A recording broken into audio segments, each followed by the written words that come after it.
After my divorce, even though it was amicable, the silence that followed felt overwhelming.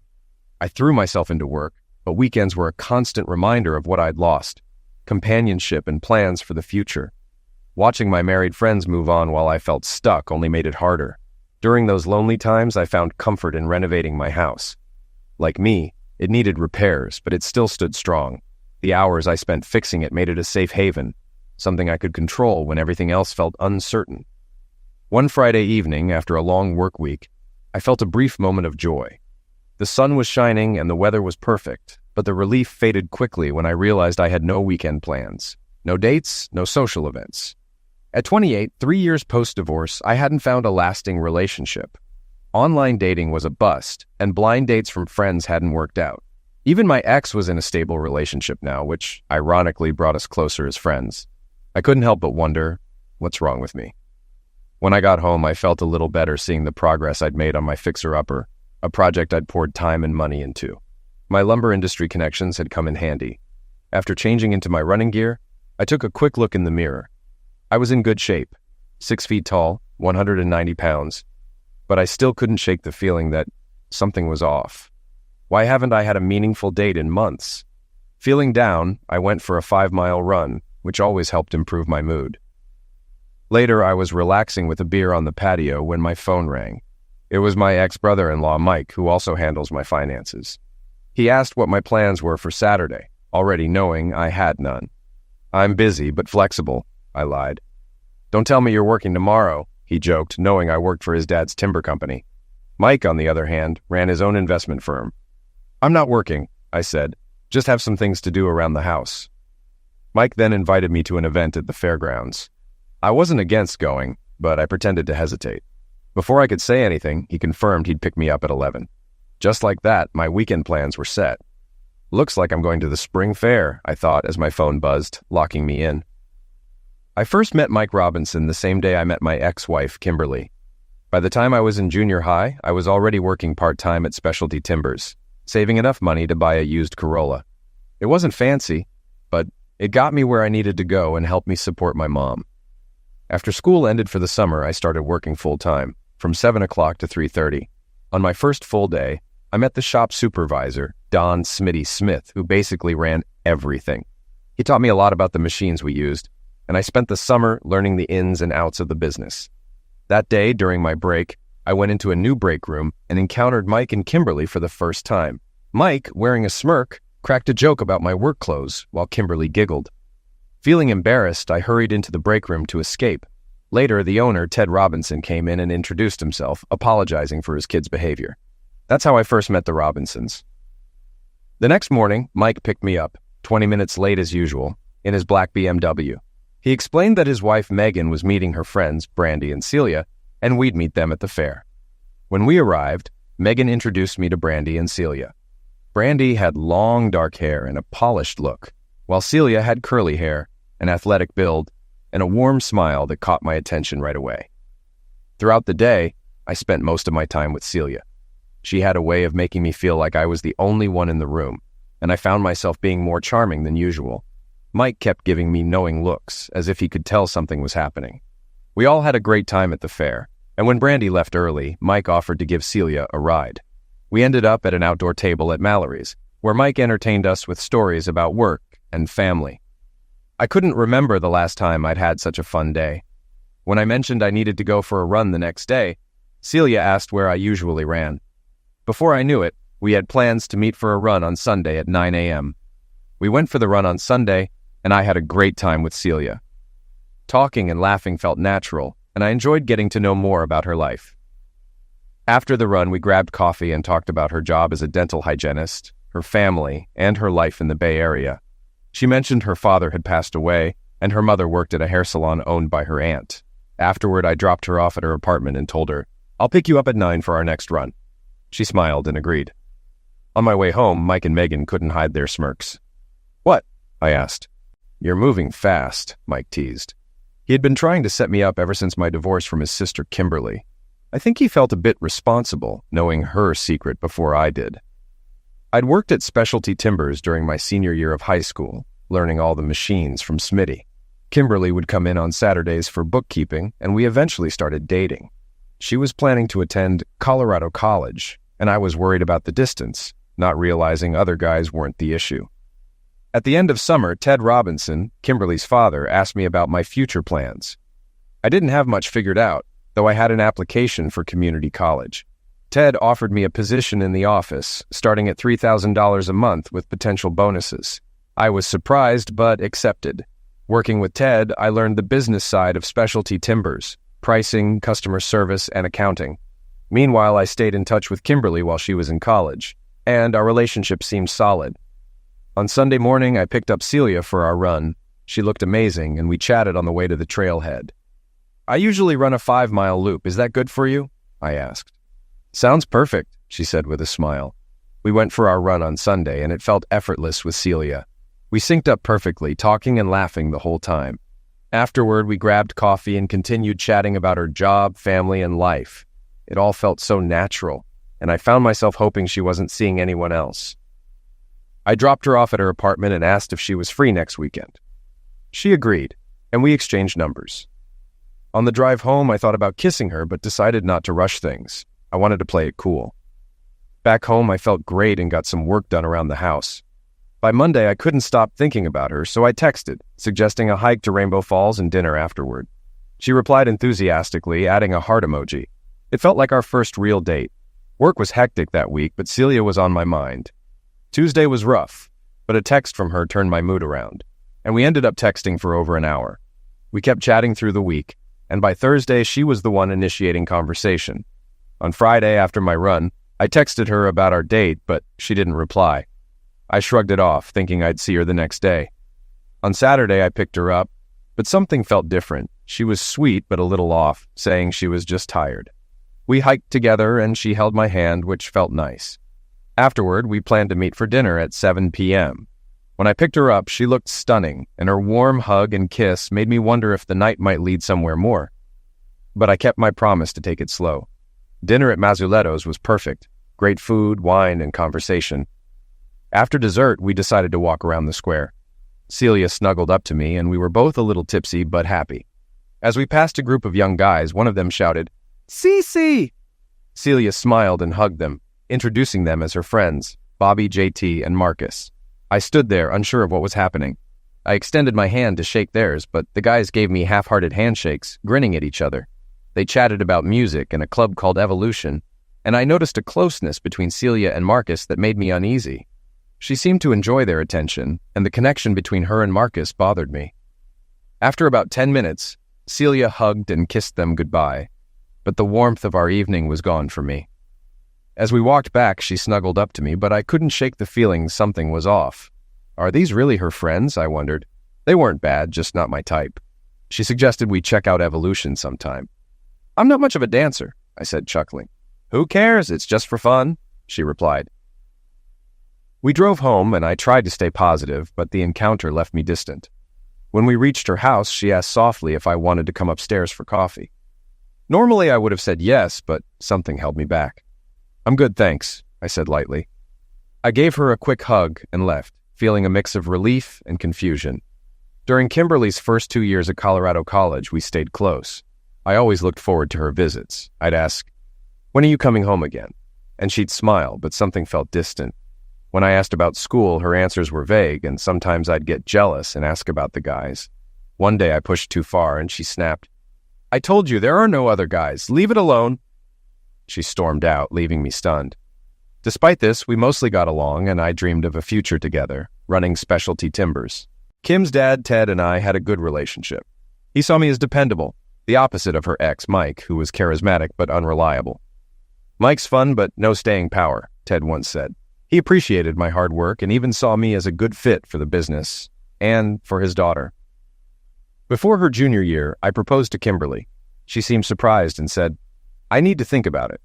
A few months later, she asked for space, and I realized she was pulling away. "I just need some space," she said, avoiding eye contact. I was devastated after Kimberly asked for space. I threw myself into work, but things had changed between us. We still talked, but it wasn't the same, and when she came home, she seemed distant. That summer we worked together, but I gave her the space she needed. During my senior year, our communication dwindled further. I went on a few casual dates, trying to move on. Then, out of nowhere, Kimberly started reaching out again, like before. That summer, she returned and asked if I still wanted to propose. I was shocked but thrilled and said yes without hesitation. We got married that Christmas, and for a while I thought life was perfect. I was happy, working at Specialty Timbers, and even my relationship with Mike had improved. But cracks soon appeared, especially in our Zek's life. By the 3rd year of marriage, we were barely intimate, and then Millie, Kimberly's friend, moved into the guest house. Kimberly spent more time with Millie than with me, and one day she confessed she was in love with her. I was crushed. There was no anger, just deep sadness. I cried for the first time in years, realizing my entire life was tied to Kimberly and her family. For 3 days, I did nothing, overwhelmed by dark thoughts, even contemplating ending my life. But then Mike showed up. He pulled me out of my despair, and soon after, Ted arrived, assuring me I always had a place at Specialty Timbers. Mike took me on a trip, and for the first time in days, I began to feel something other than pain. As we returned, I realized that despite everything, I had a job I loved and people who cared about me, Ted, Mike, and even Kimberly. Our divorce went smoothly, and I kept the house. Millie, surprisingly, was supportive throughout it all. Though it was tough, I had a strong support system and promised myself to be more guarded in future relationships. On the way home after dropping off Celia, I struggled with my thoughts. Meeting her friends hadn't been a big deal, but something felt off. I felt a bit disrespected both by them and by Celia. Still, it was only our 2nd date, and she was entitled to have friends. Yet her closeness with Marcus bothered me. It didn't match the image I had of her. Maybe I should pull back a little, I thought. Sunday, I focused on house projects, working on the fireplace and repairing some dry rot. The satisfaction of fixing up my home helped distract me. In the afternoon, I checked my phone and saw 2 messages. One from Mike checking in, and another from Celia saying, "Brandy and I are enjoying the weather and coffee. Thanks for last night." I wasn't sure how to feel. Was I overreacting? I needed time to process, so I sent a neutral reply. "Have a good time." On Monday, she texted again, asking, "How was your day?" I waited before responding. She followed up with a long message about work, but I didn't reply right away. By Wednesday night, she called, sounding tentative. "Are you okay?" she asked. I kept it polite but brief, and she invited me over for dinner on Saturday. I hesitated, wondering if I was being too sensitive, but agreed. Dinner on Saturday was nice. Her apartment was cozy and the food was great. The evening felt good, and we ended up in bed, deepening our connection. The next day, we spent time together, running and then showering at my place. I showed her the renovations I was working on, including an old redwood hot tub I had salvaged. She was impressed, which made me feel proud. Over the next few weeks, we saw each other regularly, talking or texting daily. One evening, she convinced me to go to a new club, Evolution, despite my reservations. "It'll be fun," she insisted. Reluctantly, I agreed. The club was trendy and packed. After a while, Brandy and a guy joined us, but it was too loud to talk. Celia pulled me to the dance floor, and I felt out of place. She was having a great time, but I wasn't sure if I was dancing with her or just lost in the crowd. Eventually, I told her I was getting a beer, and she just smiled and kept dancing. I stood by the table, sipping my drink and watching the crowd. I occasionally saw Celia, but I was feeling more disconnected. She eventually returned, laughing and out of breath, and I handed her a drink. Suddenly, Marcus showed up, grabbed her drink, and chugged it. "Hey!" I snapped, irritated. Celia just laughed and pulled my arm. "Come on, let's dance again." "I'm done," I said, sharper than intended. Marcus immediately offered to dance with her, and they headed back to the floor. I watched, angry, as Marcus put his hands around her waist, and Celia seemed to enjoy it, oblivious to my feelings. It was past midnight, and I'd had enough. When Celia returned, I told her, "We're leaving." "Why? What's wrong?" she asked, still smiling. "I've had enough," I said flatly. The car ride was silent. She talked about the fun she had, but I barely responded. When we reached her place, she asked, "Aren't we staying at your place tonight?" "Maybe another night," I replied, forcing a smile. She sensed something was wrong, but agreed. The next day, there was no contact, and I spent the weekend reflecting on my feelings. I liked her, but the night at the club and her connection with Marcus left me unsettled. By Sunday, she texted, "How are you?" I didn't respond. On Monday, she messaged again, "I miss talking to you. Call me." I finally replied, "Sorry, I've been busy. Let's meet tomorrow." By Wednesday, I still hadn't responded, and when I got home, her car was parked in front of my house. She sat on my back porch, anxious. "Are you leaving me?" she asked, her voice small but angry. I sighed and explained how I'd been struggling, sharing my past with Kimberly and my jealousy over Marcus. Celia listened quietly, then tears filled her eyes. "I'm so sorry," she whispered. "If it means keeping you, I'll never go to that place again. I miss you, Cam. I think I'm falling in love with you." I was stunned. I thought this was the end, but we were suddenly moving in a new direction. "I don't need the club or that crowd," she promised. "Are you sure?" I asked. "Yes," she replied. "If I knew it upset you, I wouldn't have taken you there." That night, we celebrated in my bed, and the next few months went smoothly. We took a vacation to Hawaii, my first time there, and had a blast. We spent time with my friends and a few of hers, but Marcus was never mentioned. After 8 months of dating, with the holidays approaching, we were spending most nights together and even started talking about moving in. We spent the holidays with my family and the Robinsons, and she got along with everyone except Millie for some reason. Business picked up after the first year. We expanded into Northern California and Puget Sound, and demand was high due to the construction boom. One Thursday, Ted asked to meet. At the meeting, he told me he was turning 60 and planning ahead. Instead of a bonus, he offered me 9% ownership in Specialty Timbers. I was shocked. He explained our success in expanding to California and Washington and wanted me to help open markets in Colorado and the Rockies. This meant traveling about a week per month, which I eagerly agreed to. Ted explained that he now owned 51%, with Mike and Kim each holding 20%, and me with 9%. I asked if they were okay with this, and he said it was their idea. He also mentioned Smitty was retiring, and Millie's brother John Pham would be starting. I was to keep an eye on him. I was excited to tell Celia about becoming an owner and traveling. She was happy about the ownership, but less thrilled about the travel, though she relaxed when I explained it would only be a few days a month. Within 2 weeks, I was in Denver and quickly started getting orders. When I received my March paycheck, I saw an extra $1,500 and learned from Kim that it was commission, 3% of total sales. I realized I could earn an extra $15,000 a year, pushing my income towards 6 figures. We planned another Hawaii trip in September, and I started thinking about proposing to Celia. Everything was going well, work was great, and with the extra income, I sped up renovations on the house, which sat on a large lot with 3 bedrooms, an office, and a guest house. The garden, with the new mahogany hot tub, had become my personal retreat. Celia moved in officially in May. It was wonderful having her there, though there was some tension when I traveled, but I figured we'd adjust in time. In August, I invited Mike over for dinner to discuss something important. We met at a bar near his office around 6 p.m. and sat outside in the warm weather. "I'm going to propose to Celia, and I want you to be my best man," I told him. Mike stared at me for a moment. "Getting married again? Remember what happened last time?" "This is different," I replied quickly. "I'm different. Kim and I were just kids back then. I love Celia, and I don't want to be alone." "Are you sure?" Mike asked. "There were some issues not too long ago."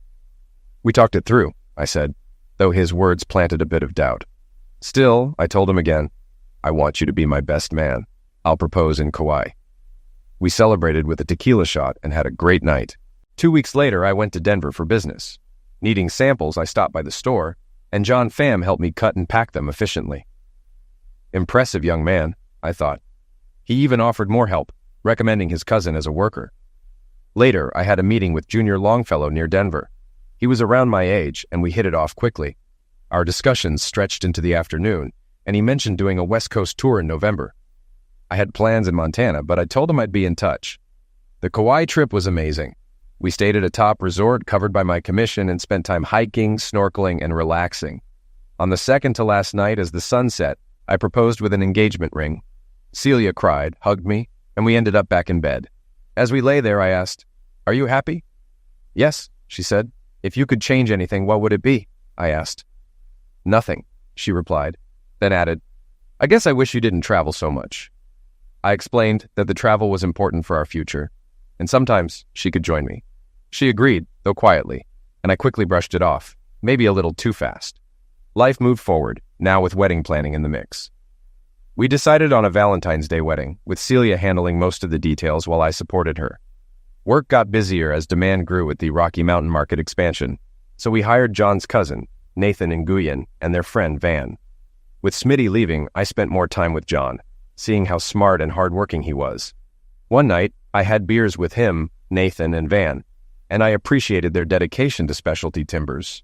Everything seemed to be going well in both work and life. I decided to hire a contractor to remodel the kitchen, someone I knew who was buying a house from us. Though I could have done it myself, I didn't want the project to drag on for months. Celia helped with the design, and while we disagreed on some things, her input was valuable. In late October, I had another work trip which frustrated Celia. She wanted me to shorten it to 3 days, but I couldn't fit everything into that time.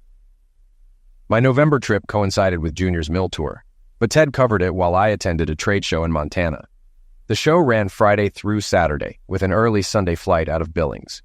Friday was busy, with a cocktail party in the evening. I called Celia around 10 p.m., but she didn't answer. I tried again at 10:30, still no response, so I assumed she was asleep.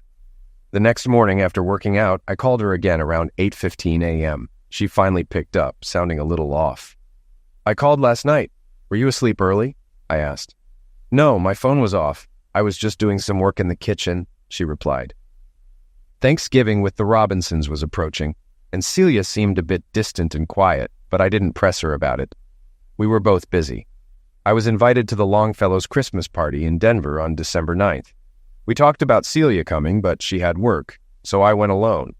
The party was festive, held in their decorated warehouse, and I called her from my hotel after enjoying the evening. That night, I was talking to Junior about our Hawaii trip and showed him a picture of Celia. He looked at it closely and asked, "Is that your fiancée?" "Yes," I said proudly. He handed the phone back, but then took it again, staring intently. His expression turned serious. "What's wrong?" I asked, feeling uneasy. "Does she know someone named Brandy?" he asked. "Yeah, why?" "I could be wrong, but I saw her with Brandy at a dance club last month when I was in your town. They didn't act like they were engaged." I realized this was when I was in Montana. Embarrassed and angry, I pressed him for details. Junior explained he had been at a club called Dust after the mill tour and saw Brandy and Celia with some guys, including a guy named Marcus. He said they didn't look like they were just friends. Feeling betrayed, I thanked Junior and left the party, worked up. Celia had told me she wouldn't go to clubs anymore, and now there was Marcus. I didn't know how deep her lies went. That night I barely slept, and my flight home was delayed. Celia texted me several times, but I ignored her until she called as I was boarding. "When will you be home?" she asked. "My flight is delayed. I'll be home by 6 p.m. at the earliest," I said. "I love you and miss you," she replied. "See you tonight," I said, hanging up.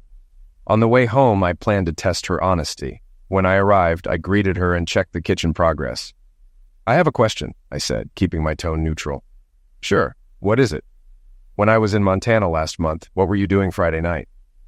She turned away and said, "Nothing, just staying home." I gave her one last chance. "Think carefully. Where were you?" She froze, then burst into tears and ran to the bedroom. 2 hours later, she came out and admitted she had gone to the club with Brandy. They stayed late, dancing. "And then what?" I asked. "I went home alone," she said. "Of course," I muttered. "And Brandy?" "She slept with her ex." "So you were alone?" "Yes," she said, her voice shaking. "Anyone at the club I might know?" She mumbled, avoiding my eyes. "Not really. I don't know." The conversation felt like pulling teeth, but I eventually got the full story. Celia admitted they went to the club, met up with friends, and danced. Marcus and his group showed up later, and they hung out briefly. She claimed she left around midnight. "Did you ever have a thing with Marcus?" I asked directly. "Absolutely not," she said firmly. "Does he want something with you?" I pressed. "Maybe, but he's just a friend, and I only want to be with you," she cried. I told her I needed time to think and suggested she stay at the cottage for now. She left, sobbing. It was bad timing. We were preparing for the wedding, the holidays were near, and my future felt uncertain. I called Mike for advice, and he invited me over that Friday. The week with Celia was tense. She was constantly apologizing or crying, and I was frustrated. I loved her, but I didn't trust her. Can there be love without trust? At Mike and Megan's place, I told them everything. Mike was blunt. "If you can't trust her, don't marry her." Megan, however, was more thoughtful. "I don't know Celia well, but she seems like a good person and deeply in love with you," she said. "You have to decide if you believe in her." That night, I called Celia over and asked her more questions, insisting on complete honesty. She agreed. "Is the club scene important to you?" I asked. "No," she replied. "I got caught up in it because I was lonely and just wanted to have fun." "And Marcus?" I asked. "Yes, he hit on me, but I wasn't interested. The attention felt good, but nothing more happened than a few gropes on the dance floor." Her answers seemed sincere, and I believed her. I told her it was a good first step, and she asked to stay the night. I agreed. The holidays passed, and the wedding was still on. Life continued, and my trust slowly returned. Celia was loving and affectionate, and nothing raised alarms. For my January business trip, Celia took a week off and came with me. We spent a great weekend in snowy Boulder, and the dust incident faded away. In February, we got married in a beautiful ceremony with fewer than 100 guests, family, the Robinsons, and close friends. None of her club friends, except Brandy, were there. We honeymooned in St. Martin, and it was amazing. The ocean was warmer than Hawaii, with stunning blue waters and a European vibe. It was, without a doubt, my best vacation ever. For the next 2 years, things went well. I sometimes thought back to when I almost canceled the wedding, but I was glad I didn't. I put my doubts aside and focused on the positives. We continued improving the house, turning it into a neighborhood gem. Business was thriving, and we even considered expanding into new markets, though we were stretched thin with our current workload. I developed a solid friendship with John Pham. He was a great employee and knew our operations inside and out.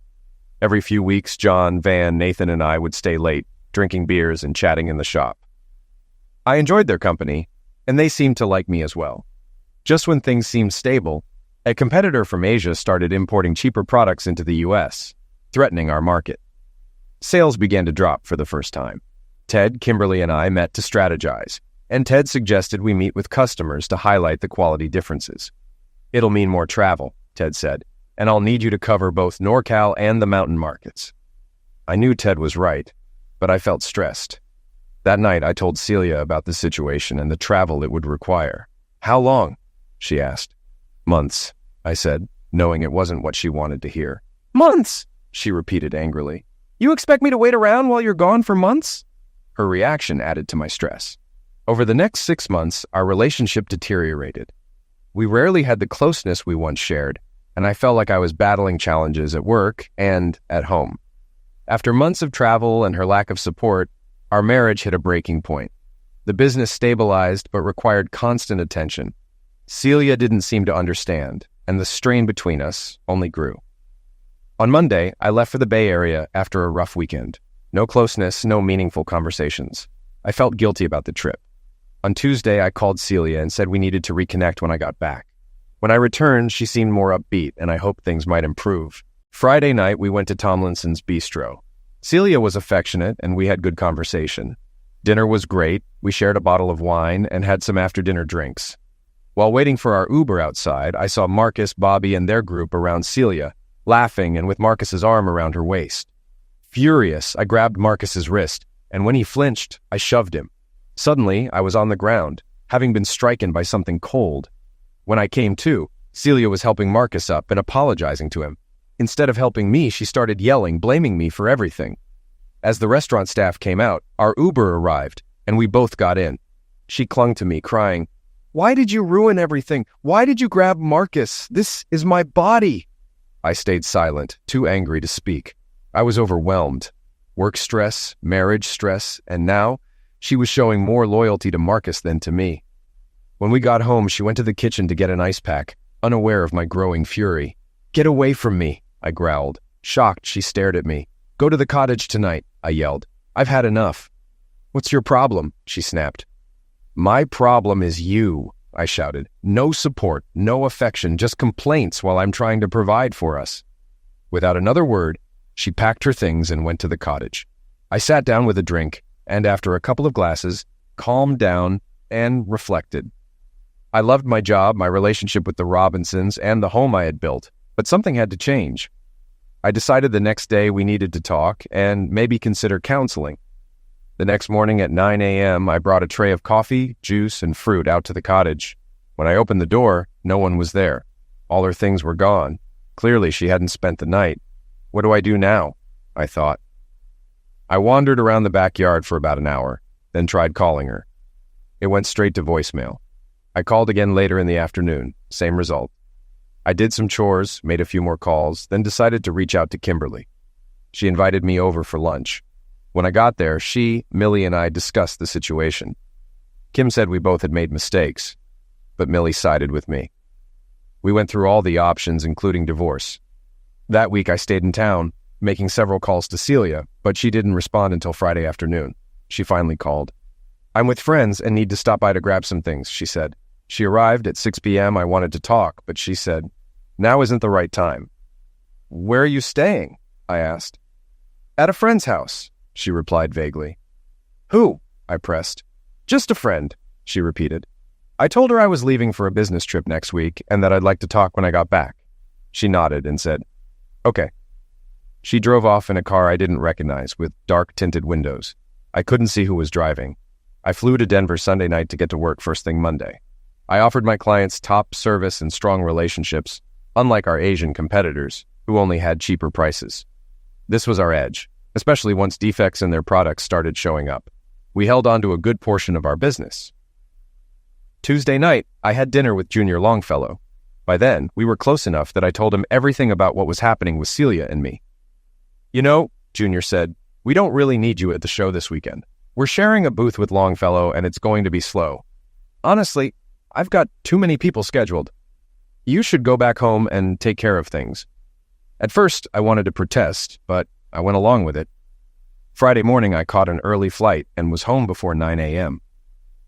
The rest of the week in Colorado had gone well, and I was feeling hopeful, even though I knew Celia and I had work to do. When I opened my front door, I immediately knew something was wrong. The house was trashed. Had I been robbed? On closer look, it seemed like there'd been a party. Empty liquor bottles, garbage, and dirty dishes everywhere. There was a burn mark on my hardwood floor and a huge stain on the couch. I checked every room. No one was home, but the guest room bed had been used. "Celia?" I whispered in disbelief. Had she done this? I thought she loved this house as much as I did. I stepped outside, trying to piece it together. The backyard looked fine, but I noticed cigarette butts near the cottage. I opened the door, and there, on the bed, were Celia and Marcus, asleep. "What the hell is going on?" I yelled, my voice shaking with anger. Celia jumped, startled. "You weren't supposed to be back until tomorrow," she stammered. Marcus barely moved, rolling over lazily with a smirk. "Chill out, man," he said casually. "Get out of here, you idiot," I snapped. Marcus sat up, still smirking. "Hey, I'm leaving, but you know she owns half this house, right?" I was furious, barely holding back my rage. "You got 2 minutes to get out of here," I shouted. My fists were clenched, and I felt like I was about to lose it. Marcus shrugged and, with a mocking grin, slowly walked out. Celia was crying now, but I couldn't even look at her. My head was spinning with anger, confusion, and betrayal. I stormed back to the main house and called Mike. I needed advice on what to do next. "What happened?" Mike asked after I quickly explained. "Stay calm," he said, his voice steady. "I'll call some divorce attorneys and get things sorted. It sounds like divorce is your only option now." After hanging up, I called Kim and told her what had happened. She was supportive and said she and Millie would come over that evening. As the reality set in, I realized my marriage was over. I felt hurt, angry, and numb. I ordered new locks from the hardware store and spent the afternoon cleaning up the mess in the house. Mike called back later with an appointment to meet Darren King, a divorce attorney, on Monday at 11 a.m. He said Darren was ex-military, originally from Texas, and had a tough reputation. I looked him up online and found a photo. Dark hair, strong jaw, serious expression. By the time Kim and Millie arrived that evening, I had calmed down a little. I told them everything, and even Kim, who had tried to support the marriage, agreed that there was no saving it. I wasn't as sad as I was angry. It felt like my life was falling apart. Monday came quickly, and I met with Darren King. He was exactly as he seemed, firm handshake, direct eye contact, and a no-nonsense attitude. After listening to my situation, he laid out the hard truth. "She committed infidelity," he said, "but that won't impact the division of property and the divorce. We need to go over your assets, including the house, your retirement accounts, and your 9% stake in Specialty Timbers." I told him about the house, my bank accounts, and retirement accounts. I explained that I own 9% of the company and that Ted, Mike, and Kim held the other shares. Darren leaned back in his chair, thinking it over. Expect everything to be split 50-50ths, and we need to prepare for that, he said, though he promised to do his best to protect my interests. I left Darren's office in a daze, shocked at how much I stood to lose. My marriage was over, and now Celia would get half of everything, half the house, half my stake in Specialty Timbers. My entire life felt unstable. I called Mike to tell him what Darren had said. "Don't worry about it yet," Mike reassured me. "Take care of yourself. I might be able to help." I didn't know what Mike had in mind, but his words gave me a little hope. Still, I couldn't shake the weight of everything. I threw myself into work, trying to distract myself from the mess my life had become. Ted, Kim, and even the guys at the warehouse were supportive. "Boss, we've got your back. Don't worry," John said, and I was genuinely thankful for their friendship during such a tough time. That Friday, I served Celia with the divorce papers at her workplace. She immediately texted, "Prick, you should have sent them to my home. I want half of everything." I called Mike, who told me to stop all communication with her. "If she gets a lawyer, let Darren handle it," he said. Days passed, and I immersed myself in work, trying to avoid thinking about losing my house, my assets, and everything I had built. It was overwhelming. I kept wondering how things had fallen apart so fast. Sure, I had traveled a lot for work, but I thought it was for our future. I had assumed Celia understood that, but I realized she wanted attention, and that dance club scene showed she liked getting it from men. It left me feeling sad, angry, and betrayed. On a positive note, the business was bouncing back from competitive pressure, and we were starting to plan expansions into Southern California and possibly Texas. We had inquiries from those regions, and it gave me hope about work, even as my personal life fell apart. One evening, while driving home, I saw a car with dark-tinted windows pull up in front of my house. I thought I saw Celia in the passenger seat, but the car sped off before I could confirm. It left me feeling uneasy, wondering who was driving. The following Tuesday, Darren called to tell me Celia's lawyer had sent over their demands. They wanted half my stake in Specialty Timbers, 50% of my bank accounts and investments, and half the house. I was furious. "No way in hell," I shouted into the phone. "Calm down," Darren replied. "They can ask for anything, but we're working on something that may surprise them." 2 weeks later, John, Nathan, Van, and I went out for a beer in Old Town. As we sat at the bar, a few of Marcus's guys passed by, giving me a look before hurrying off. I glanced at John, who just stared after them. "Is that the idiot's boss?" John asked. "Yeah," I replied. The three of them started talking in Vietnamese. "What?" I asked, confused. "Don't worry, boss. We've got your back," John reassured me. The next day, Darren called. "There's a preliminary settlement conference at my office next Wednesday." "What do I need to do?" I asked, eager to move things forward. "Just be here by 3 p.m., he instructed. I called Mike to fill him in. "Yeah, I know. We'll be there too," he said. "We? Who's we?" I asked, puzzled. "Just trust me. Have faith. Maybe this'll work out," he said before hanging up. I was confused but slightly hopeful. The next Wednesday, I arrived early, and Darren's secretary led me to a back office. Soon after, I was taken into a conference room. On our side of the table sat Darren, Mike, a man I didn't recognize, and me. Across from us were Celia's lawyer, Rick Blazengame, and Celia, still looking good. Marcus sat next to them, smirking. No one exchanged greetings or small talk. Darren spoke first. "All right, Mr. Blazengame, it's your meeting. Proceed." "If I may," Blazengame began, "Mrs. Joseph is simply seeking what's rightfully hers after your client forced her out of the marital home." "Go ahead," Darren said, looking directly at him. Blazengame handed out papers to everyone. "This is a fair and accurate accounting of the marital property. 9% of Specialty Timbers LLC, valued at $360,000 for her half.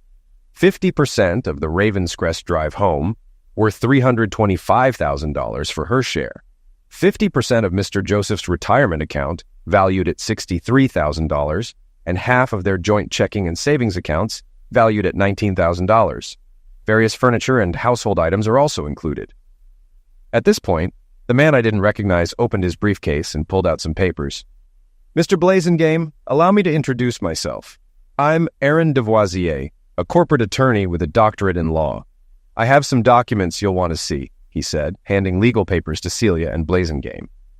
"Mr. Joseph doesn't own the house on Ravenscrest. It's owned by Specialty Timbers, LLC.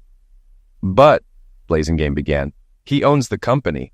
"No, he doesn't," Aaron cut in. Under the corporate bylaws, the majority of shareholders can nominate an owner. In rare cases where it might damage the company, they can also cancel shares. If you look at page 3 of the annual meeting minutes, you'll see that the majority canceled Mr. Joseph's shares even before the divorce was filed. "That's ridiculous," Marcus shouted. "Half of those shares are yours," Celia cried, while Blazingame pressed on. "Whoever you are," Darren calmly said, "one more word and you'll be removed. I'll personally see to it." At that moment, Marcus stormed out, slamming the door. Celia kept crying, but the room stayed quiet. "Mr. Blazingame," Darren continued, "Mr. Devoisier has already reviewed all the records and certified them with the Oregon Attorney General's office. You can pursue this all the way to the highest court, but it will cost your client dearly. Just so you know, Mr. Devoisier has advised on much more complex corporate cases. He's consulting pro bono as a favor to his fraternity brother, Michael Robinson." I was as stunned as Celia and Blazingame. Darren then pulled out a check. "Here's a cashier's check for $25,000. This is our final offer. Mr. Blazingame, would you like a moment to confer with your client?" "Yes, I would," Blazingame muttered. We left the room and went to Darren's office. I hugged Mike and Darren, and when I went to hug Aaron, he extended his hand. "A handshake will do," he said. I laughed and shook his hand. "Thanks, but don't I own my house?" I asked, still unsure. Mike smiled. "Don't worry, the house is yours. When my dad contracted with Terry Peterson to buy the house, Peterson wouldn't sell it to you directly because he didn't think you could keep up with the payments. So my dad made the payments, and you paid him. I thought about it, and Aaron looked into the deal. The house is owned by Specialty Timbers for now, but we'll transfer it to your name once this is settled." "And what about my company shares?" I asked. "Do I still have the 9%? "Not exactly," Mike admitted. "But after everything's settled, you'll own 14%, and I've bequeathed another 5% to you. You deserve it, Cam. The business is thriving, and you're a big part of that." At that moment, Darren's secretary walked in, announcing that Blazingame was ready. We returned to the conference room and took our seats. "So, Mr. Blazingame, what did you and your client decide?" Darren asked. "Well, Mr. King, it's not that simple. Mrs. Joseph invested a lot of time fixing up the house, and while Mr. Joseph was often traveling, she was the one maintaining it." "And?" Darren asked. "We believe $50,000 is more appropriate for what Mrs. Joseph is owed," Blazingame argued. Darren closed the folder, put it back in his briefcase, and stood up. "See you in court," he said. Mike and Aaron stood up as well. Wait, Blazingame stammered. "We'll take the $25,000. Darren pulled out the divorce papers, and both Celia and I signed the agreement. I was free without much financial loss. As Celia and Blazingame were leaving, Mike loudly said, $25,000 was a good deal. We could have gotten $75,000. I heard Celia sob once as they walked out, and that was it. "That was a bit rough," Robbie said as we left the building. Aaron chuckled. "Not rough enough," Mike replied with a grin. We celebrated that night at a bar, and I happily bought the drinks. I felt incredibly grateful for the legal advice and, most of all, for Mike Robinson's friendship. Friday was a busy day at work, but a good one. The business was thriving, and I felt a deep appreciation for the support I had from Ted, Kim, Mike, John, and the warehouse guys. It was great to be part of such a solid team. Although I was still angry with Celia, more than anything, I was sad about how the relationship ended. I couldn't help but wonder, if a few things had gone differently, could we have been happy? But then again, should a strong relationship be so fragile? I wasn't sure. As I left work that day, I didn't realize a dark car with tinted windows was following me. I wasn't paying attention, just relieved to be heading home. I went straight to the patio to enjoy a beer, finally feeling some peace. That's when I first heard them. There were 3 of them, and Marcus was holding a knife. Well, look what we have here," Marcus said with a grin. "What do you want, Marcus?" I asked, trying to stay calm despite the fear. "I need something from you," he said, twirling the knife. "Maybe a few fingers, maybe a hand, or something else." I looked around for an escape, but before I could move, the other 2 guys grabbed me. Marcus grinned wider. "This is going to be fun." Just then, I heard a noise outside the cottage. Within seconds, John, Nathan, Van, and 3 of their friends appeared in my yard. "Need some help, boss?" John asked, as casual as ever. "Actually, yes, John. Can you show these guys the way out?" Marcus's face turned pale as he backed away, and his guys ran off. John's friends caught them while John grabbed Marcus. "We're going to have a little chat," John said, escorting Marcus and his crew out of the yard. An hour later, John returned alone. I thanked him, still shaken, and asked, "How did you know?" "I saw a black car following you from the warehouse. I've seen those guys before. Bad news." "Thank you," I said, deeply grateful. "How can I ever repay you?" "You don't. We're friends." I was moved to tears, realizing how lucky I was to have people like John in my life. "And boss," he added with a grin, "I guarantee they won't be back." I didn't ask what he meant by that. I didn't want to know. Fast forward 5 years, and the business has had its ups and downs, but mostly ups. I've hired a new employee, someone who didn't know logging at first, but has proven to be smart, hardworking, and a quick learner. He works in operations alongside John and the team. His name is Chase Devoisier, Aaron's cousin, the same Aaron who helped me years ago. Chase wasn't interested in college and needed a job, so I hired him as a favor. Now, he's a real asset to the company. Ted still comes in every day, though I think he's mostly here to catch up with old friends.